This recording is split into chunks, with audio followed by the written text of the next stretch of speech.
ईद का मकसद यही है कि आप कुर्बानी देना सीखें, अपनी अना को कुर्बान करें, अपने झूठ को कुर्बान करें, अपनी इस्लाह करें, अपने जो है मामलात को जो आपके किसी के साथ चल रहे हैं, कोई नाराज़गियाँ चल रही हैं, उसको ख़त्म करें ताकि आप एक अच्छे इंसान के तौर पे सामने आ सके। कुर्बानी इसी चीज़ की डिमांड है। कुर्बानी इंसान जब देता है ना, तो वो अपनी किसी बहुत प्यारी चीज़ की कुर्बानी देता है। आप देखिए, हम में से बहुत सारे लोग हैं जिन्होंने अपने बहुत प्यारे लोग कुर्बान किए, और किस लिए कुर्बान किए कि अक्सर औक़ात हम किसी से मोहब्बत करते हैं, प्यार करते हैं, और हमें अपनी मोहब्बत की कुर्बानी देनी पड़ती है। फिर अगर हमें अपने रिश्ते कुर्बान कहीं करने पड़ जाते हैं तो वो भी हम कितनी बड़ी कुर्बानी दे रहे होते हैं। तो ये सब अल्लाह के आगे हमारी कुर्बानियाँ हैं। कहीं हम अपने जो है वो अना को कुर्बान कर रहे होते हैं, तो ये भी अल्लाह के आगे एक बहुत बड़ी कुर्बानी है, जिसमें अना की कुर्बानी देकर आप अपने रूठे रिश्तेदारों को मनाते हैं। आप उन लोगों के पास जाते हैं जिन लोगों ने आपका दिल दुखाया होता है, आपको तकलीफ़ पहुँचाई होती है, लेकिन आप अपनी अना को, अपनी मामलात को साइड पे रख के उनके घर चले जाते हो ईद का गोश्त लेकर।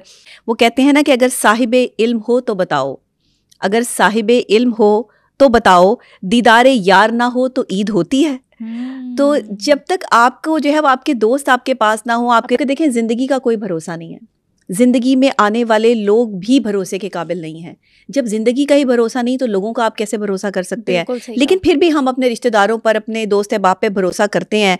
पर होता क्या है कि जैसे ज़िंदगी साथ छोड़ जाती है ना, ऐसे ही रिश्ते नाते भी साथ छोड़ जाते हैं। Exactly, ये भरोसा तोड़ देते हैं, मोहब्बत टूट जाती है, दिलों में गैप आ जाता है। फिर ईद हो, त्यौहार हो, कुछ भी हो, इंसान ना चाहते हुए भी उस तरफ नहीं बढ़ सकता जिस तरफ वो बढ़ना चाहता है। लेकिन मैं ये समझती हूँ कि घर की इज़्ज़त इसी में है, और अपनी ज़ात की इज़्ज़त भी इसी में है कि आप अपने रूठे रिश्तेदारों को जो है वो मनाएं।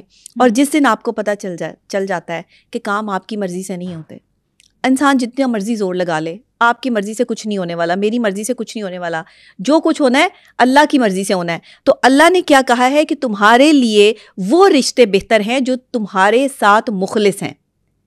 तो अगर आप ये समझते हैं कि कुछ मुनाफिक रिश्तेदार हैं, कुछ ऐसे आपके दोस्त हैं जो वाकई मुनाफिक हैं, तो उनको मत मनाएं।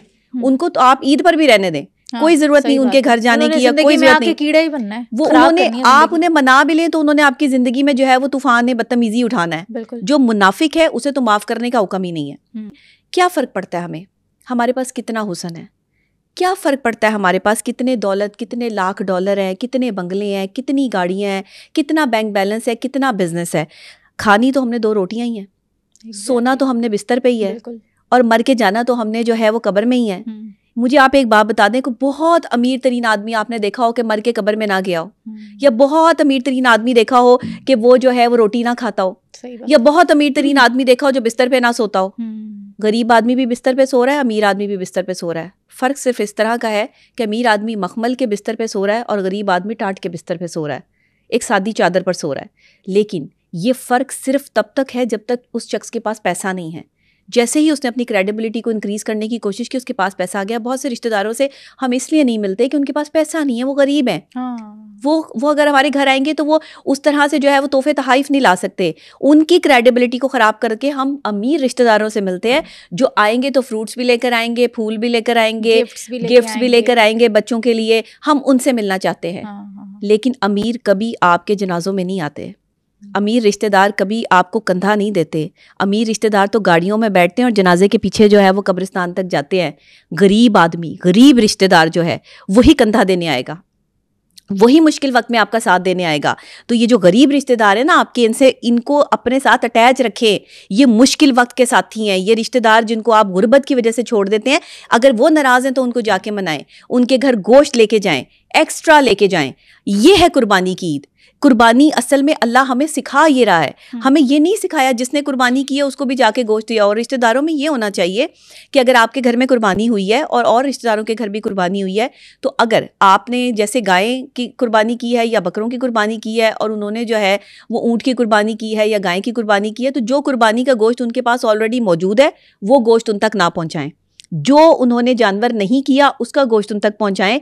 बाकी वही गोश्त इकट्ठा करके अपने उस रिश्तेदार के हक का जिसने कुर्बानी कर दी है वो किसी गरीब को दे दें, किसी मजबूर को दे दें, किसी अपने ऐसे रिश्तेदार को ढूंढ के दे दें जो इस्तात नहीं रखता कुर्बानी की, उसके घर में जो है वो जाकर दें। जब आप किसी अपने गरीब रिश्तेदार के घर जाके अच्छा ढेर सारा गोश्त, अच्छा बेहतरीन गोश्त लेके जाएंगे, वो खुश होकर उसके बच्चे खाएंगे। अमीर आदमी तो सारा साल खाता है, हम तो खाते हैं मटन है, हम हैं या कोई हम जैसे और लोग हैं जो अपना कमाते हैं अपना खाते हैं। अल्लाह ने अमल पसंद है, बेसिकली अल्लाह को जो अमल पसंद है वो बंदे से करवाता है। वो कहता है कि मेरा बंदा जो है वो वही अमल करे जो मुझे पसंद है। उसे पसंद है कि लोग जो है वो अखलाकियात से रहें तो अखलाकियात से रहें। लोग यहाँ बद इखलाक हैं, एक दूसरे पे लान तान करते हैं, बदतमीजी करते हैं, आपस में लड़ाइयाँ करते हैं। खफा क्यों होते हैं? जुबान की वजह से खफा होते हैं ना। जब आपकी कोई इज्जत नहीं होती है ना तो दूसरे आपको बेइज्जत करने में फ़ख्र महसूस करते हैं। अपनी इज्जत इंसान को खुद बनानी पड़ती है। जो लोग अपनी इज्जत नहीं करवा पाते, लोग उनको बेइज्जत करना शुरू कर देते हैं। इसलिए अपनी इज्जत के लिए अगर कहीं आपको सख्त भी होना पड़े तो आप सख्त भी हो जाएं, लेकिन अपनी इज्जत नफ्स पे समझौता ना करें। ऐसे लोगों के आगे ना झुकें। कुर्बानी के गोश्त को अपने पास इकट्ठा ना करें। कुर्बानी के मकसद नहीं होता, वो झूठ बोलता है। देखिए, इंसान अपने औसाफ से अजीम बनता है। आपके औसाफ आपको अजीम बनाते हैं। ऊंचा ओहदा हासिल करने से कोई ऊंचा नहीं हो जाता। हमारे बहुत से ऐसे रिश्तेदार होते हैं, बहुत से ऊंचे ओहदों पे फाइज होते हैं, उन्हें अपने ओहदे का ही गरूर नहीं जो है वो मान पड़ता। वो जो है वो क्या करते हैं, अपने मुलाजमों के हाथ जो है वो ईद पे भी गोश्त जो है वो लोगों के घरों में भिजवा देते हैं, अपने रिश्तेदारों के घर। कोई ड्राइवर आ रहा होता है, ईद मुबारक का मैसेज नहीं करते कि जी वो आला ओहदे पे फाइज हैं, वो कहीं मिनिस्टर लगे हुए हैं, वो कहीं DCSC लगे हुए हैं, तो जी वो नहीं आ सकते। ईद पर कम से कम अपने गरीब रिश्तेदारों के घर जरूर जाएं। आपने कहीं नहीं जाना, आप अमीर लोगों से नहीं मिलना चाहते या आप उनके घर नहीं जाना चाहते, आपको पसंद नहीं है, लेकिन गरीब के घर जरूर जाएं और वहाँ जो है वो गोश्त लेकर जाएं। जो आपने कुर्बानी की है सबसे पहले उनका हिस्सा निकालें। जो हकदार हैं, हकदारों का हिस्सा ज्यादा निकालें। आप यकीन करें, मेरे घर में जितना गोश्त कुर्बानी का आता है ना, वो 2 बकरे हों, 4 बकरे हों, 3 बकरे हों, जितने भी हों, जो मेरी इस्तिताअत होती है, जो मैंने अपनी कमाई में से, जो सारा साल हम कमाते हैं उसमें से निकालना होता है। बेसिकली तो ये आपकी कमाई होती है ना, जिसमें से आपने जो है वो अल्लाह की राह में ये कुर्बान करनी है, कुर्बानी देनी है। तो यहाँ पर जो है वो सारा गोश्त मैं बांट देती हूँ। कोई चीज़ नहीं कि आप अपने फ्रीज़र में, फ्रिज में रखें। मैं अपने घर वालों को भी ये समझाती हूँ। और रान भी अगर रोस्ट होती है तो वो भी जो है वो दोस्तों में या ऐसे रिश्तेदारों में जो बांट दी जाती है जिनके घर कुर्बानी नहीं होती। मैंने कभी जिंदगी में जो है वो गोश्त जो है फ्रीज करके महीनों तक नहीं रखा। ये तो बहुत अच्छी बात है। पानी से ताकतवर कोई चीज़ नहीं है, पानी से नरम भी कोई चीज़ नहीं है। पानी इतना नरम है कि बहता है तो बहता चला जाता है, और अगर टकरा जाए तो चट्टानों तक को जो है वो रेजा रेजा कर देता है। ये पानी की ताकत है। तो इस तरह की ताकत बने। आप लोगों के लिए गलत ताकत ना बने, लोगों के लिए गलत इमोशंस ना क्रिएट करें। कभी भी किसी को नीची नज़र से मत देखें। आपके बहुत सारे रिश्तेदार, आपके दोस्त ऐसे होते हैं जो आपसे कमतर होते हैं। अच्छा, रिश्तेदार छोड़े ना, अपने घर में ही ऐसे अपने होते हैं। घर में बहन भाई भी ऐसे होते हैं, बिल्कुल बहन भाई भी होते हैं जो आप उन्हें कमतर ना देखें, कमतर होते हैं, कमतर ना समझें। उनके पास इतने पैसे नहीं है, या वो इस तरह से जब आपकी तरह अच्छे कपड़े नहीं पहन सकते या अच्छा खा नहीं सकते, तो आप उनकी मदद का जज्बा लेकर आगे बढ़े, उनकी मदद करें। हाँ, ऐसे बहन भाई जो खुदा ना खास्ता जो है वो नशे का शिकार है या किसी और तकलीफ, यहाँ पे जो आपकी काबिलियत है ना वो वहाँ शो होगी जहाँ पे आप किसी पर एहसान करेंगे। और एहसान क्या होता है कि एहसान करो और जितलाओ ना। आपने एहसान किया, सिर्फ अल्लाह को पता है कि आपने इस बंदे पर एहसान किया, उस बंदे को भी ना समझ आए कि आपने उस पर एहसान किया। वो सिर्फ इस क्रेडिबिलिटी को माने कि आपने उसका साथ दिया है। लोगों पर एहसान करके जितलाने वाले मत बने। हम अक्सर यही करते हैं अपने रिश्तेदारों पर, अपने जो है वो अपने से नीचे जो लोग होते हैं, दोस्त होते हैं, बहन भाई होते हैं, उनको नीचा दिखाते हैं, उन पर एहसान करते हैं तो उनको 100 दफ़ा जितलाते हैं, जिसकी वजह से ये ईदों पर, त्योहारों पर वो बचते फिरते हैं।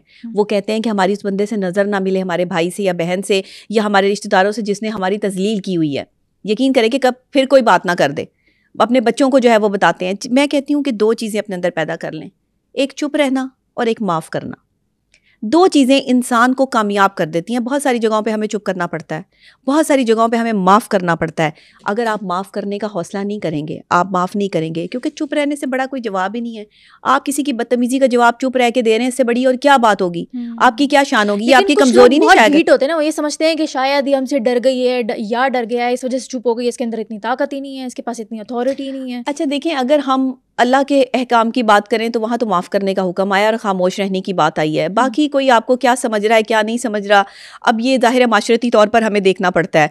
बहुत सारे लोग ऐसे होते हैं कि जब तक उनके सामने बोलो ना उन्हें समझ नहीं आती। हाँ, बिल्कुल। लेकिन ये ख़ास कैटेगरी है, ये ख़ास किस्म की कैटेगरी है। इस तरह के लोगों के साथ आप जो है वो फिर उसी तरह ट्रीट करें जैसे वो हैं, क्योंकि सब तो ऐसे नहीं होते ना। तो आप बहुत सारी जगहों पर जो है वो खामोशी इख्तियार कर लें, ज़रूरी होता है। और अगर आप नहीं कर सकते तो फिर ये आपके लिए जो मुश्किल हो जाएगी, क्योंकि माफ़ करने से बेहतर कोई इंतकाम नहीं होता। इंतकाम लेना है ना, माफ़ कर दो।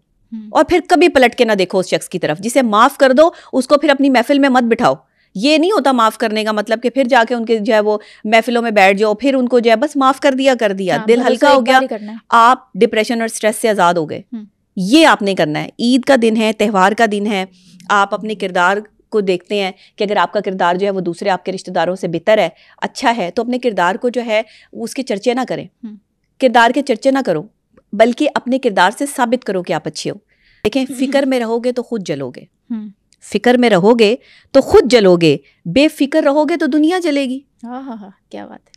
तो आपने अगर फिक्र में रहना है, सारा बात है खामोशी और सर झुका के जिस दरवाजे से आप निकलेंगे ना, उस दरवाजे के अंदर रहने वाले लोगों का दिल एक दफ़ा दहलेगा ज़रूर, ये याद रखिएगा।